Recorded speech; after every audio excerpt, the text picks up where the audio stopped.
home. We are WNST, AM 1570, Towson, Baltimore. If I talk funny, it's because I've got nuts and cookies and almonds and pistachios and little pine nuts stuck in my teeth because we're at DiPasquale's.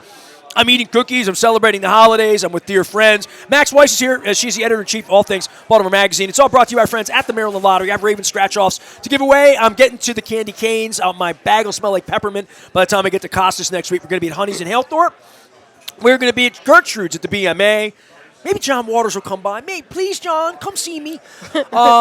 We'll do the show from the bathroom. And then on Monday, the 22nd, I'm going to work all these cookies off. I'm going to Planet Fitness, and we're getting ready for 2026 with one of our sponsors. In a new location in Timonium, I'm going to sit in the rejuvenation bed and get a water massage and pretend that I'm lifting weights and getting tough. Ooh, sounds nice. Well, I'm eating a lot. It's the holidays. I had a colonoscopy, and it was like GBMC, thank you, helped save my life. And but I've been really hungry since the last 2 weeks. I just keep eating.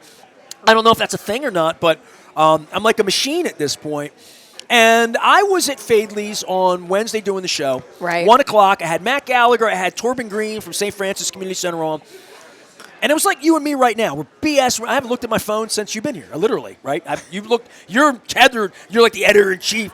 I haven't looked at my phone. I had to look up The 12 Monkeys, which was the name of the film that was driving me crazy before that I couldn't think of. I had to do it. Oh, my God. What? Ravens agreed a 3-year, $40 million extension with defensive tackle Travis Jones. Okay. Breaking news. This happened 11:40. This happened 20 minutes ago. So this is a WNST text service. This was a great thing to have if you have it.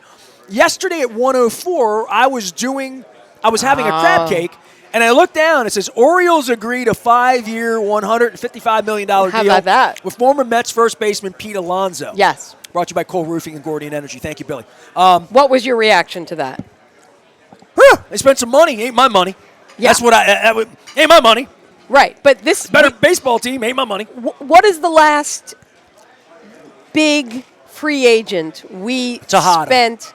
Right. Tejada. I mean, think about that. How 2003. I mean, Tejada. So this was an important thing. It said finally we're getting what we were hoping for with Rubenstein, that he's willing to put his money where his mouth is. By the way, Eric Getty's the one that's really running the place, but you can look into that. But the money.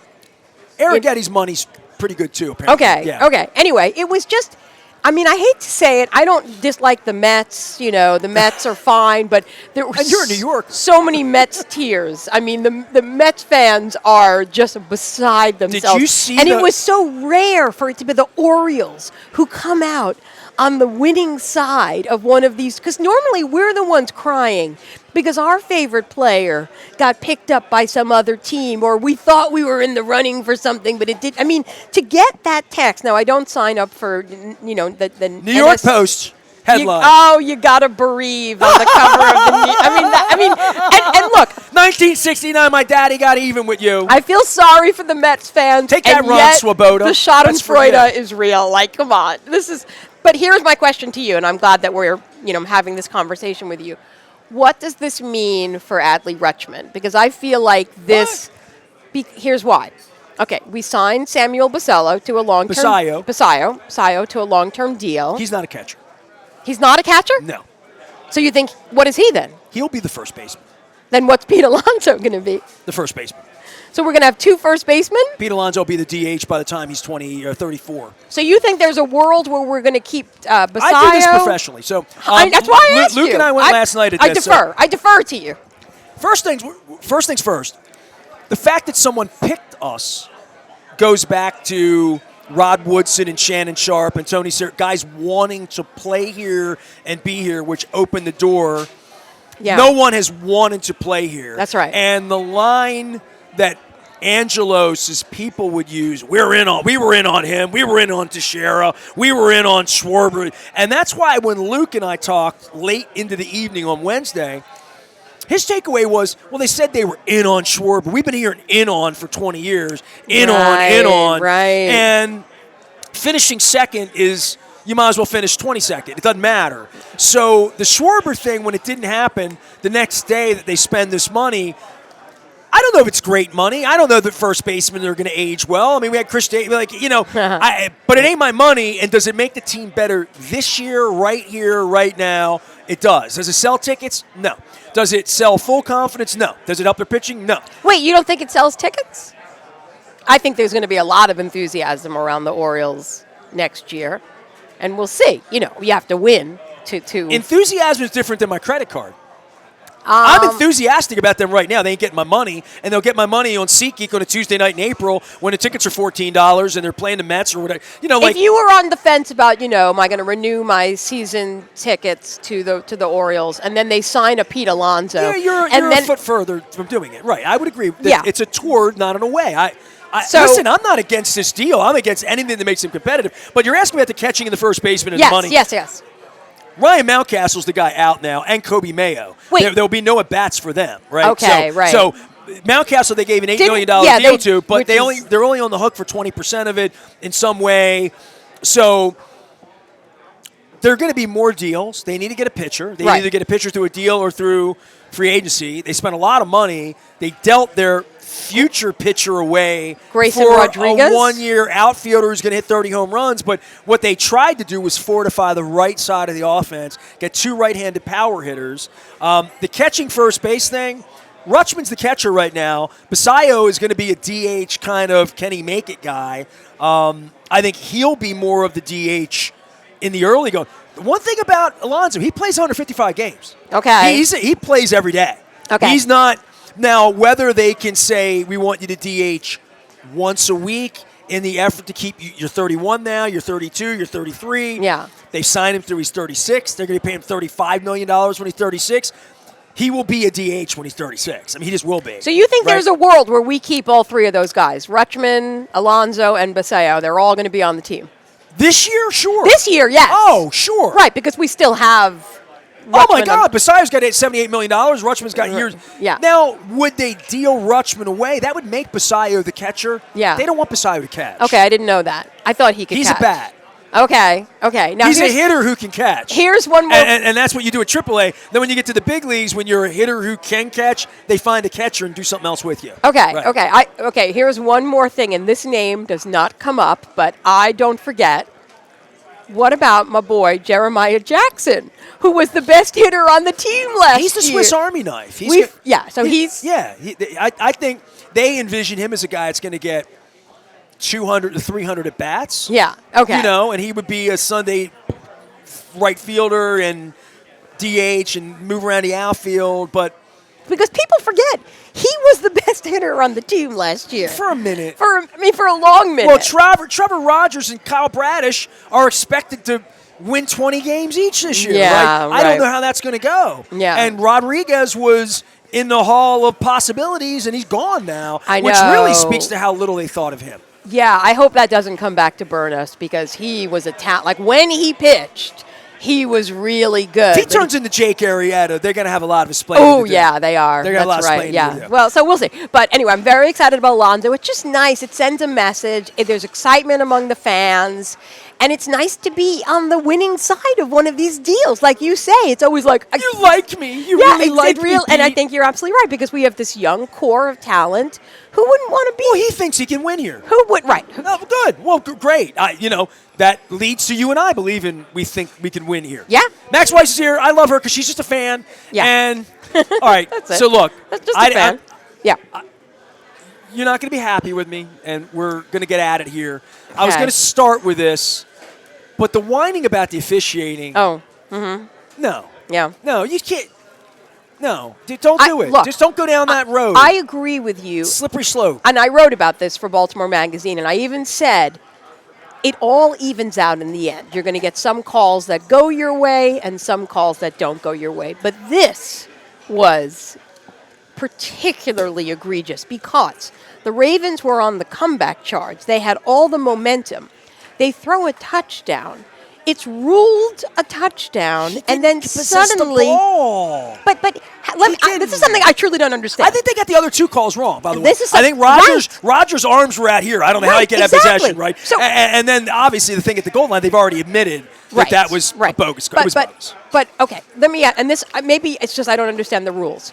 You can get a touchdown while falling out of bounds. Nobody understands the rules. Tippy toes. Don't make me the rules. Toes in, you're falling out of bounds. You can get a touchdown by just pushing pushing your arm over the goal line. But you have possession of the ball when it crosses the line. Right, well, so you don't need a foot over, you need the ball to cross. So here's the deal. He had the ball in But the he had end zone. possession. He took 2 steps, and you could almost argue that when the ball got knocked out, it was just because he relaxed. Possession of the ball. No, it was almost like he relaxed because he knew he had the touchdown. And then here's the other. Like last week when he relaxed and gave away the ball at the goal line. Maybe. Then maybe he's got a relaxing problem. But this is the other thing. How about the fact that the mic was off when they overturned the touchdown?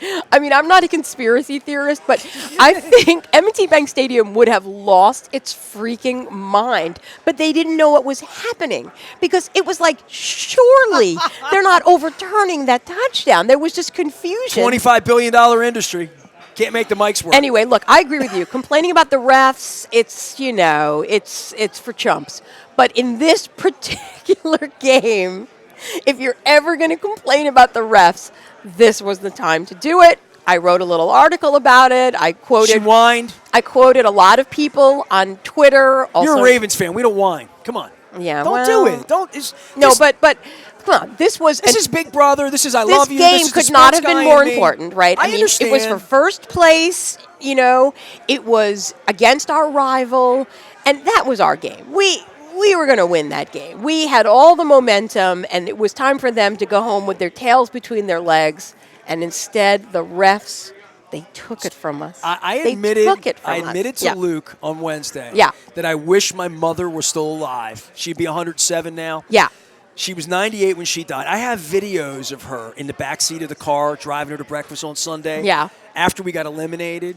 And she's sitting in the back seat, 95 years old, all 4'6", 72 pounds of her. And I put the video camera. I have video of this. Yeah. She's like, Steelers cheated. They cheated us. They screwed us.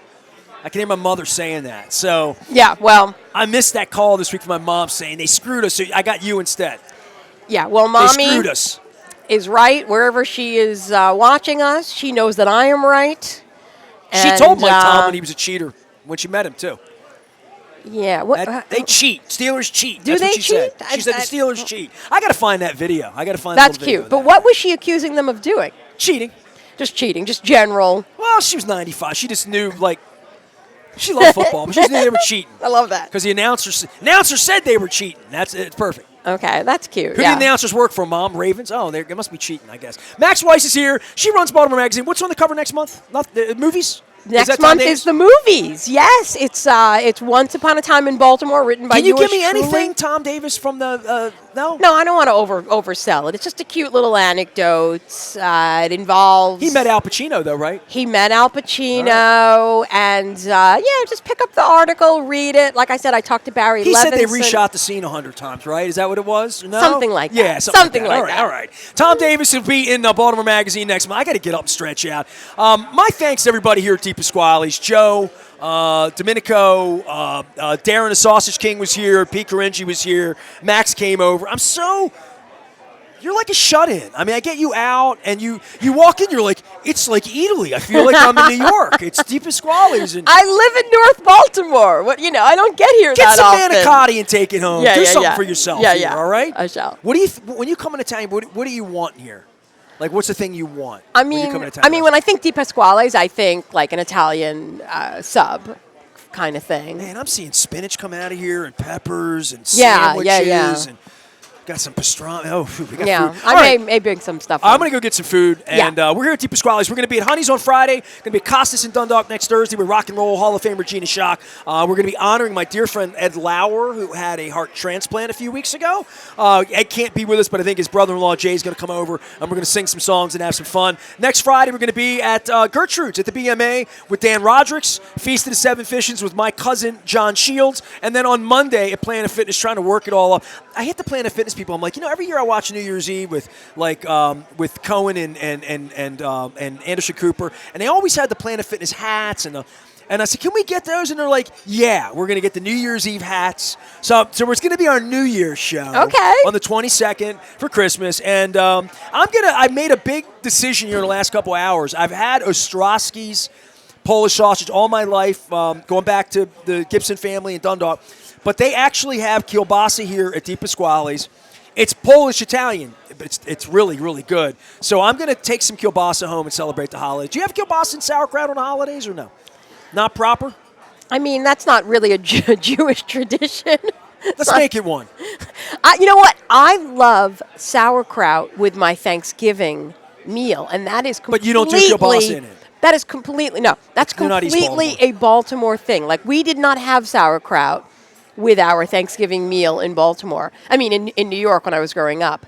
And now it totally makes perfect sense. You've got all the sweet stuff. You put something a little vinegary in with your corn pudding and your sweet potato. I mean, it's brilliant. Kudos to Baltimore for coming up with that one. Sauerkraut added to the meal. It's perfect. Yes. It's going to be a perfect holiday around here. Ho, ho, ho. Back for more on the Maryland Crab Cake Tour. I am Nestor, and we are WNST, AM 1570, Towson, Baltimore. The next segment will be good, but not as good as Max and I. Stay with us.